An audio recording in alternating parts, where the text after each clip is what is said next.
This is a complex circuit, circuit number 1 on the handout, and I'd like to give you an example of how we use Ohm's law and the principles of resistors in series versus parallel and the voltages across those resistors to solve this problem by filling in all the squares in the chart here on the right. So first of all, let's look at the first column, which are voltages. We'll just use the letter V here for the time being. Typically, we use this symbol when we're talking about the voltage that is provided to the circuit, and we use the letter V when we're talking about the voltage drop across a particular part of the circuit. But sometimes they're used interchangeably. Now, the longer line, you'll notice we have long line, short line, long line, short line. The longer line is the positive end of our voltage supply or battery, and the other end is therefore the negative. Also, you'll notice there's 1, 2, 3, there are 4 pairs of long short lines. So technically this would be 4 batteries hooked up in series, end to end, like you might put into a big long flashlight.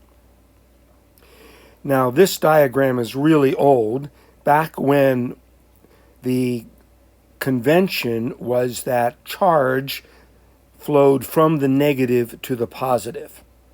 And that's why this resistor is resistor 1 and 2 and 3, because the convention back then was you would go from the negative all the way back around to the positive.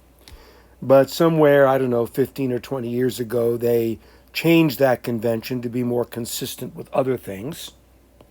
So even though the numbering of the resistors is going to be backwards, let's try to solve it in reverse of the way in which this diagram was originally drawn to be solved.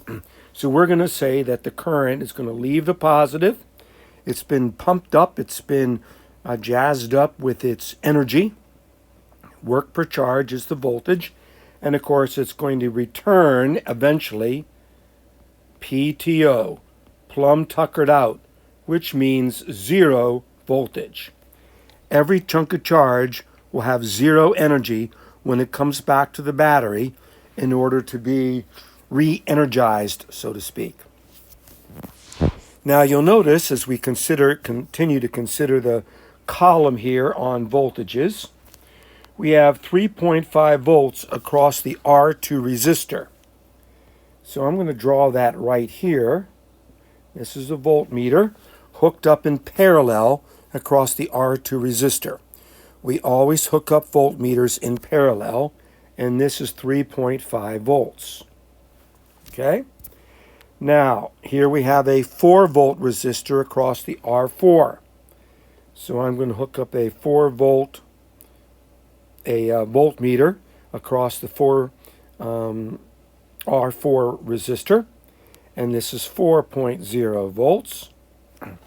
Now, of course, I could have put the line right here, or I could have put the line around there. It doesn't matter which pathway it takes as long as it's just wire. Next, let's take a look at the current. The total current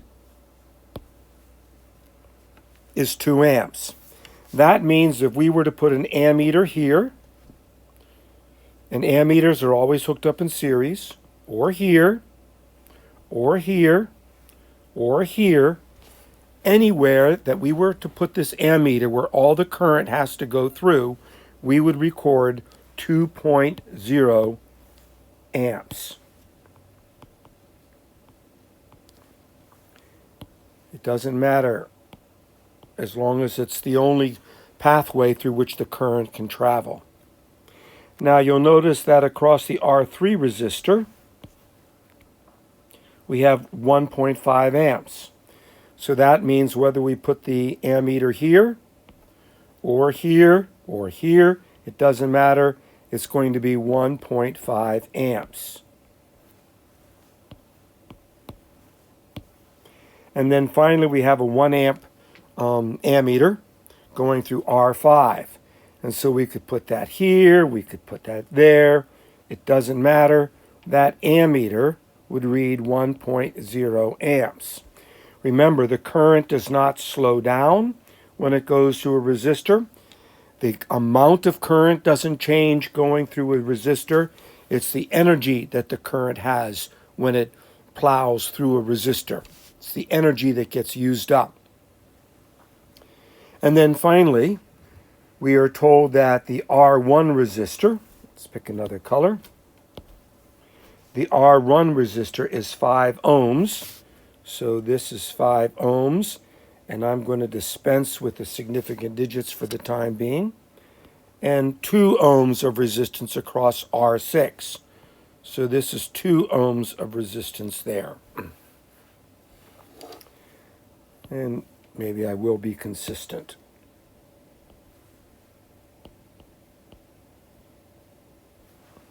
So now we've labeled our diagram with all the information that is given us in the chart. Now the next thing we're going to do is try to apply Ohm's law every place we can. Let's pick a different color. So you'll notice if we come down here, we have 2 amps going through a 2 ohm resistor. And so if we remember that V equals IR, that means that across my 2 ohm resistor, if this is a 2 ohms and this is 2 amps, we have 4 volts of energy being used up as we go through the R6 resistor. 4 volts is being used up. Of the total voltage it has coming out of the power supply or the batteries, 4 volts is going to be used up across R6. And it's also going to be 2 amps because all of the current has to go through R6. So now we're coming up here, and now the current is going to go split. Some of it's going to go that way, some of it's going to go that way. Now, if 1 amp goes to the right, and we have a total of 2 amps of current, that means that 1.0 amps has to go to the left, so that the total amount of current continues to equal the original 2 amps. So if R5 is going to have 1 amp going through it, then R4 is going to have 1 amp going through it as well, for a total of 2 amps that will come back out this way. From the 2 sides, we're going to be back to 2 amps here. So 1 amp going through both sides. Now the other principle, of course, is that the voltage drop across parallel circuits will be identical. Imagine that we have a river and it reaches the edge of a cliff, and part of it goes one way and part of it goes the other way, falls over the same cliff, and comes back together again at the bottom of the cliff. Both streams of water, both tributaries, have fallen over the same potential difference. So both voltages, because R4 and R5 are in parallel, will be 4 volts. So if R4 is 4 volts, then R5 is going to be 4 volts as well. Now we can use Ohm's law again. Since V equals IR, and we have 4 volts and 1 amp, both of these is going to be 4 ohms. Because 4 volts equaling 1 amp times R, for both of these we have 4 ohms. Now, we're back to 2 amps of current. The 2 amps of current, once again, are going to split up, going 2 different pathways. And you'll notice that the amount of current going each way is not necessarily going to be the same. The only reason the current going across the top and the current going across the bottom would have the same value, 1 amp each, would be if R3 was the same resistance as R1 plus R2, but we don't know that yet. So if we have 2 amps coming through here, we are now a bit in a quandary because we don't know the resistance of R1. That enables us to find what the voltage drop here might be. And going across the top, we know one of the resistances, but not the other. So, as we continue to work on this, what we're going to recognize is we're going to have to be applying the leftover voltage across the entire parallel branch here. And sorry about that. I'm just trying to pause. Excuse me about that. So, when our current gets right to here, we know that 1.5 amps goes that direction, which means that 2 minus 1.5 amps, or 0.5 amps, must be going this way. 0.5 amps must be going across the top. Now we are in a position to complete all of our information. Because if I have 0.5 amps going across the top, here we can apply Ohm's law, V equals IR. The voltage across R2 is 3.5 volts. The current is 0.5 amps. And now we can calculate the resistance. The resistance, therefore, R, is going to equal 7. So this is going to be 7 ohms right there. 7 ohms. And so we have a total of 12 ohms right here. 12 ohms of resistance across there. And we also have 0.5 amps coming through R1 resistor. So again, if we use V equals IR, and we know that the ohms is 5, and the current is 0.5, because 0.5 is the current across the top of the branch. 0.5 times 5 ohms gives me a voltage across R1 of 2.5 volts. So R1 is going to be 2.5 volts. And we already said that R2 is going to have a current of 0.505 amps.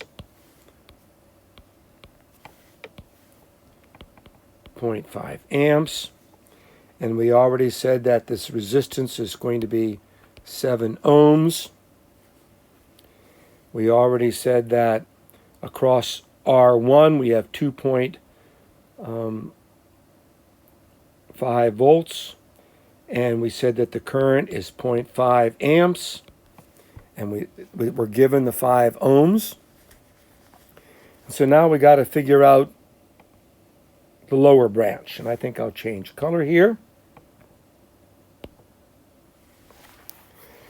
So, what's the total voltage of going across the top branch? If we were to put a voltmeter from there to there, what would that voltmeter say? Well, that voltmeter would say, if we look at R1 and R2, that voltmeter would say that we have 6 volts, 2.5 plus 3.5, 6 volts across the top branch.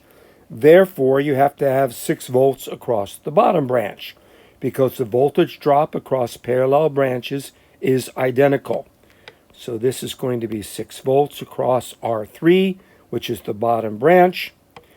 And using Ohm's law, V equals IR, 6 volts equals 1.5 times R.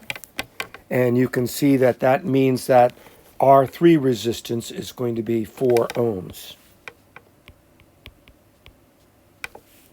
Because 4 times 1.5 gives me 6. Now, finally, we want the total voltage and the total resistance. There are a couple of ways we can find the total resistance.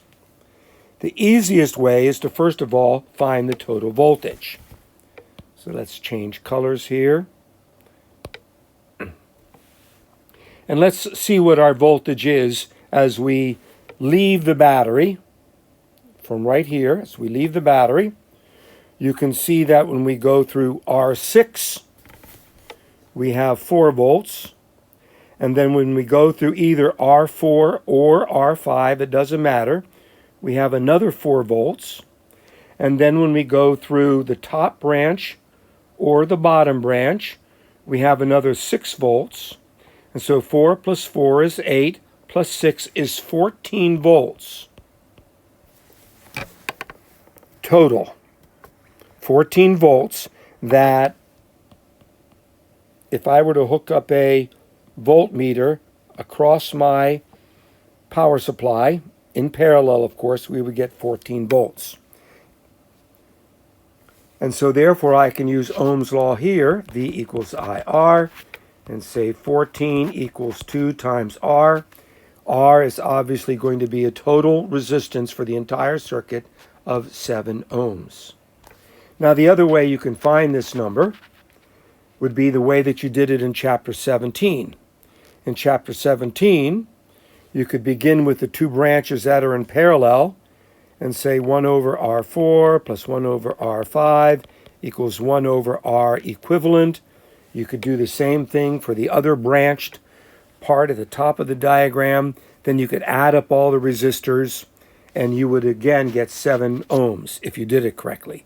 If you didn't, then you've made a mistake somewhere.